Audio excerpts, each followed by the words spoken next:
was 19 years old. In 1982, he was transferred along with Mandela to Portsmouth Prison. Christo and Mandela developed a close friendship over the course of many years. He is the author of his book, Doing Life with Mandela, My Prisoner, My Friend, in 2014. Christo retired from Robben Island on the 31st of July 2018 to pursue his storytelling on a full-time basis, and he is joining us on the line right now. Good morning, Christo. Good morning, ma'am. How are you today? I'm fine today. It's raining in Cape Town. Oh, it was raining this past weekend in Gauteng. Oh, we have hot weather here, but now it's raining and storming. All right. I hope it's a good weather, though. Yes, that's good. Thank you for joining us this morning. Now, in 1978, you went to Robben Island where a former president, Nelson Mandela, was being held. What was going through your mind, at just 19 years old, and you were going to guard people? You were going to guard prisoners whom you were told were the worst of prisoners. When they informed us we're going to meet the biggest criminals in the of Africa, I was thinking it's gangsters, sacrifices, people not behave, people it's in for murder. But when I met this elderly old people, it was totally different. People are humble, human, treat me with respect. Then they told us we're not allowed to communicate with these guys. That is terrorists. Immediately I should have hated them because my friend died on the borders, killed by so-called terrorists. But I developed a friendship with these guys. And then you were transferred to Portsmouth with Mandela. Tell us about the relationship that developed. The relationship actually started developed on Robben Island when I smuggled a baby for Mandela when they was not allowed to see children. When I see that day when I pick up that child, how we emotionally become. It's the first time we touch a small grandchild and how emotional we become. And then also when I escort him to the visits, he always talk about education. He also motivate me. We must educate yourself, become the head of the prison, understand them better. And he was also a person want to know about your family. Send your parents greetings, That was our development, how it starts. But on Portsmouth Prison, it becomes better because I was in charge of the Mandela group there. But only 4 of them, Mandela, Mhlaba, Mlangeni, and Sisulu. And that was isolated. We was trusted by the National Intelligence Security Branch. We was even followed and monitored and all that. But in that environment, we become closer to each other. And did you ever understand what Mandela and the others were fighting for? In 1986 is the first time Mandela talked politics with me. They tell me what the ANC stands for. They did tell me the ANC is not a violent organization. They just want equality for all human beings in South Africa and things like that. Then I start understanding what he was discussing with me, what he was fighting from.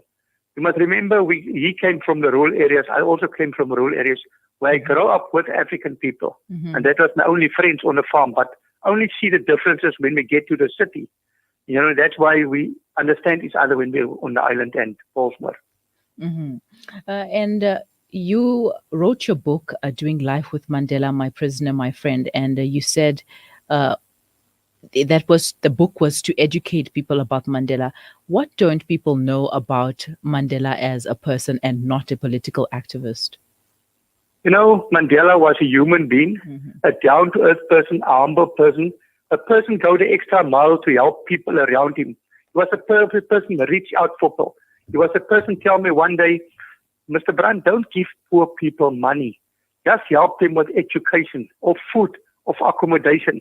And and if you look at the youth today, a lot of youth said, which I heard over a period of time, Mandela was a sellout. What he was done was wrong. Look, we are still struggling today. But they not realize what Mandela was fighting for his whole life. What he was fighting for free education. Why he was fighting for people to have opportunities. There was no opportunities for black people during the apartheid years. Now they've got opportunities. That's why when he was released, he said to the people, that's the time to take the hands of the enemy. Let us build the country together and work harder than before. And I believe he was the person want to help people to reach out to the top. And why did you choose to become a prison warden instead of anything else, a prison guard rather?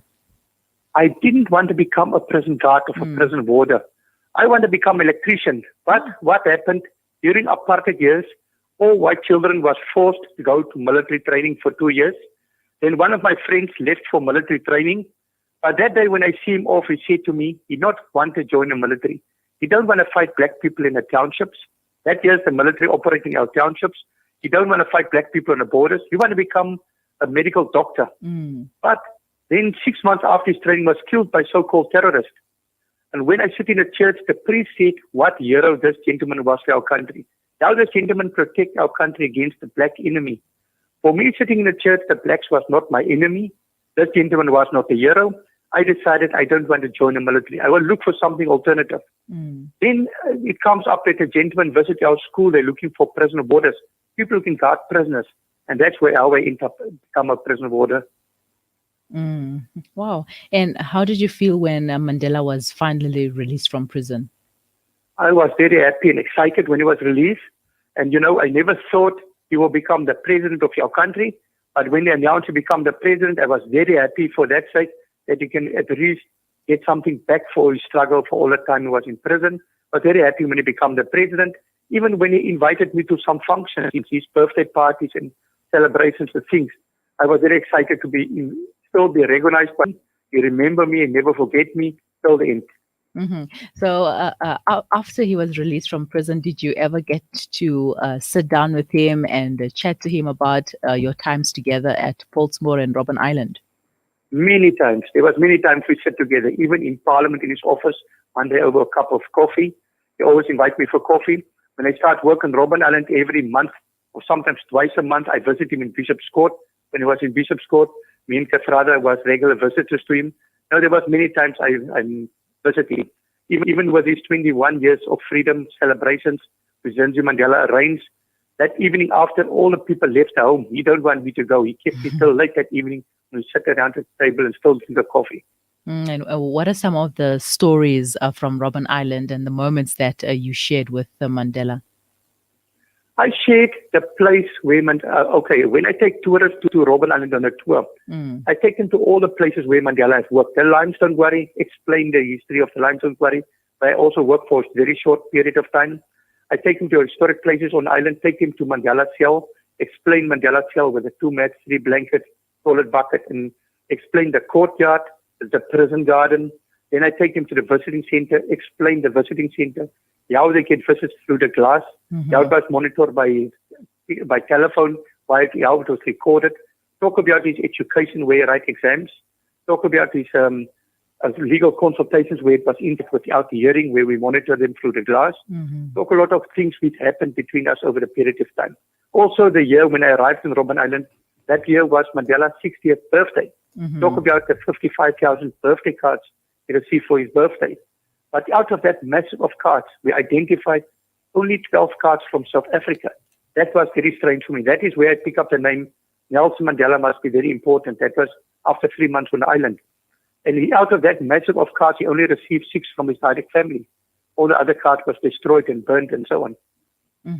Now, speaking about things being destroyed and burnt, you also had to smuggle other things than babies to Nelson Mandela. What else did you smuggle? Especially when Mandela was in isolation in 1985. That is where I helped him quite a lot. Because he wanted to send a message to Walter Sisulu. But he don't have contact with Walter Sisulu. So he gave me the notes. He said, Mr. Brand, you can read the notes. I said, Mr. Mandela, I not read other people's messages. I will take it for Walter. When I take it for Walter, Walter will read it, destroy it, and he gives me a new note. Even to Katrada, I take messages and things up and down for them. And even newspapers and things. But there was also many things happened. I even take my own baby infant to Mandela's cell at night when I was in isolation. So my son visited Mandela in his cell many occasions. When Mandela started having sweets, always ready for my boy. Wow. Hey, now it's you guys have come a long way, have really developed a friendship that has gone beyond words, beyond borders, beyond races, especially because, I mean, that is exactly what Mandela was fighting for, unity in diversity. Now, what is your favorite Mandela quote? Oh, never, never again shall this beautiful land to praise one another. That quote of Mandela is very favorite for me. And also there was a quote, I don't know the whole quote out of my head now, but the one of education, the most powerful tool in the hands of a person's education. That I will never forget. And after retiring from Robben Island, what are you doing now? After retiring from Robben Island, I do a tour guide badge. I want to take tourists to Robben Island. I take them by boat, do a private tour with them through the prison, around the island and places, come back to the people. Sometimes I do a tour by helicopter, private tour. We land on the island, do a private tour by helicopter, fly with them over Paulsmoor prison, explaining the prison in Paulsmoor, fly to Victor Verster prison where Mandela was released, show them that places, and then have lunch with them and bring them back in. Sometimes I take them by car to Paulsmoor, show them a place. Also to Victor Verster, we get permission from time to time to take them into Mandela's house. So I do that type of things and do talks at hotels, at conferences. I speak my story about my life with Nelson Mandela. I do a lot of things and also visit some schools. In the beginning, me and Kasrada visit many schools around the peninsula and outside Cape Town a little bit, but now still schools invited me to come and talk to them and so on. Now, earlier you mentioned that the youth of South Africa nowadays speak of Mandela being a sellout because there isn't much change. What do you think about the new political parties as well as the new ANC? That I don't believe. The people which is in power with the ANC is the same category of people which was like Mandela. Mandela was a person to help people. He never thought of corruption. He helped yourself and enrich yourself. He was a person look to help people around you. The new ANC is totally different. There's a lot of people just look for themselves to increase money and become rich out of this struggle of this new parliament. But that is totally the wrong thing. Mandela should have been very upset if we see what is going on in the country. But I think after you see that Cyril Ramaphosa is in power, he should have feel better. But Cyril Ramaphosa also struggling because I believe there's too much corruption around him. He can't solve all these problems at this moment. Well, it's true. There's so much that only he can do, but we all need to do our bit to help this problem with this corruption problem in South Africa. And the book, Doing Life with Mandela, My Prisoner, My Friend, how can people get a copy of the book? The book is available at exclusive books at the moment. People can buy it from there, or they can order it some places. They can order the book. The book is available in South Africa. All right. Thank you so much for your time, Mr. Brand. And if people want to book me for a private tour, special event of anything, they can just Google Christo Brand, CO.za, and info at Christo Brand. And then they can make a booking and I will come and speak at the conferences and some places. All right. Thank you so much for your time, Mr. Brand, and have a wonderful day. Same to you, man. Thank you. Thank you. Bye-bye. Bye-bye. That was Christo Brand.